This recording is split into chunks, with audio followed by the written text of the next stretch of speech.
Police suddenly noticed a woman running down the street wrapped in a bathrobe, so he ran toward the woman. After showing her his police badge, the woman said she had been raped. Nate tried to call for backup, but the woman, terrified, wouldn't let him leave. 3 hours later, the task force took over the case, but the woman was afraid of them. She only wanted to see Nate. Benson tried to comfort her, but the woman lashed out at Benson in a panic. In truth, the woman's mind was beginning to unravel. Benson felt helpless. When Nate arrived at the task force, the woman started recounting her traumatic experience. She explained that the perpetrator had first pretended to help her carry something. Then he forced her into his house to play a game.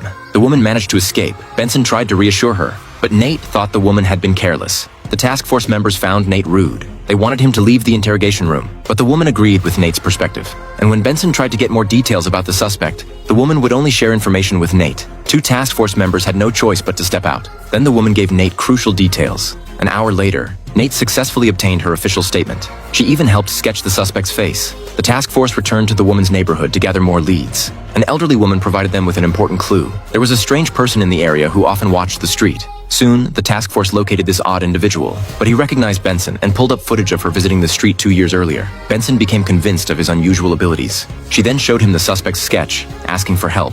Not only did the boy easily state when the suspect appeared, he even found surveillance footage of the criminal. To confirm the man was the real perpetrator, the task force had the victim identify him, and she successfully pointed out the suspect. Once the investigators had solid evidence, they looked into the suspect's background. He had previously been jailed for domestic abuse against his wife. After his release, a restraining order was filed against him. Now he was working at a meatpacking plant. When police arrived at the plant, Mark immediately dropped a ham and fled. Officers chased after him. Just as he ran out of the factory, he was hit by a car. Nate arrived just in time. They successfully arrested Mark, but Mark denied committing the crime. The police began interrogating him, but Mark lied. Then they presented proof of his deception. Yet Mark kept weaving more lies. Just as they were about to send him to jail, a prosecutor intervened, halting the case.